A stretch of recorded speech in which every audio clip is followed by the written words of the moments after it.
ท่านบุญเทียงรัตนวงศ์พวกเฮาเชื่อว่าหลายคนจะรู้จักเพิ่นดีอยู่แล้ว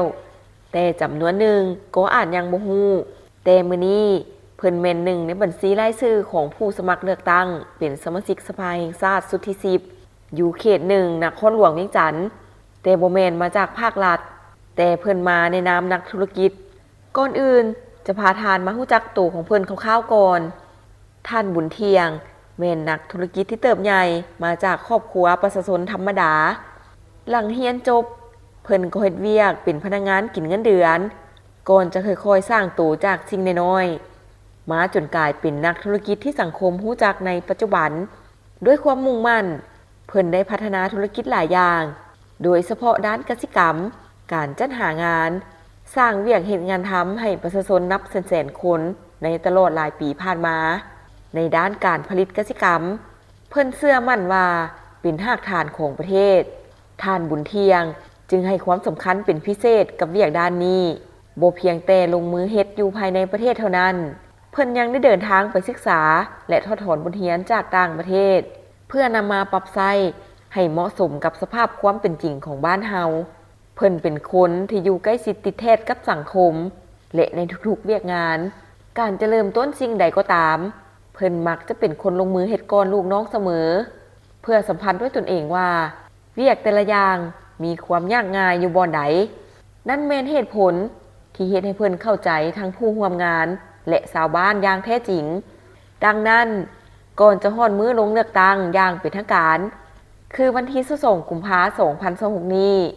มื้อนี้พวกเฮาไปรู้จักประวัติของเพิ่นสังกรท่านบุญเทียงรัตนวงศ์ผู้ลงสมัครเลือกตั้งหมายเลขที่25เขตเลือกตั้งที่1นครหลวงเวียงจันทน์เกิดเมื่อวันที่16เดือน6 1975เกิดที่บ้านบัวเมืองนาไซทองนครหลวงเวียงจันทน์ชนเผ่าลาวปัจจุบันอยู่บ้านโพนสว่างเมืองจันทบุรีแขวงนครหลวงเวียงจันทน์สั้นตำแหน่งและหน้าที่รับผิดชอบประธานสมาคมธุรกิจกสิกรรมระดับการศึกษาสามัญ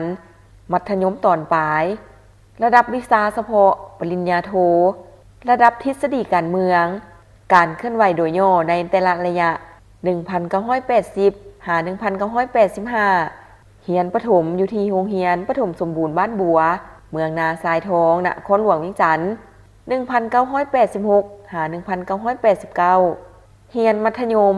อยู่ที่โรงเรียนมัธยมโพนทองเมืองนาทรายทองนครหลวงเวียงจันทน์ 1990 หา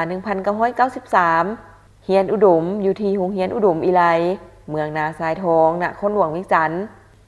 1996 หา 1999 ศึกษาอยู่วิทยาลัยเทคนิคปากประสัก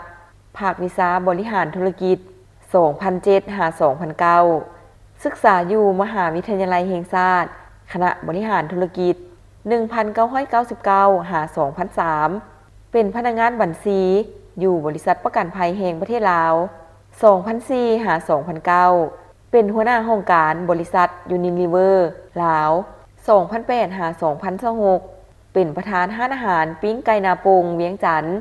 ร้านอาหารน้องน้อยก้อยป๋า 2009 หา 2012 เป็นผู้จัดการฝ่ายทรัพยากรมนุษย์อยู่บริษัทไฟฟ้าหงสาจำกัด 2012 หา 2026 เป็นผู้อำนวยการบริษัทไอจ็อบจำกัด 2017 หา 2026 เป็นประธานบริษัทเมืองลาวฟู้ดจำกัดและเมืองลาวฟาร์ม 2021 หา 2024 เป็นผู้อำนวยการตลาดลาว 2018 หา 2026 คณะบริหารงานสภาการค้าและอุตสาหกรรมแห่งชาติลาว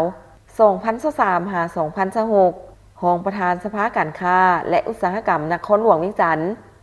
2024 หา 2026 ประธานสมาคมธุรกิจกสิกรรมลาว 2024 หา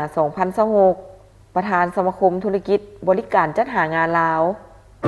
มีข่าวดีจะมาบอกสำหรับใครสนใจเช่าพื้นที่ขายเครื่องทุกประเภทและเช่าพื้นที่ป้ายโฆษณาอยู่ตลาดลาวสนใจสอบถามที่เบอร์ 020 5838 9209 สถานที่ตั้งอยู่บ้านสะพังเมืองไซธานีนครหลวงเวียงจันทน์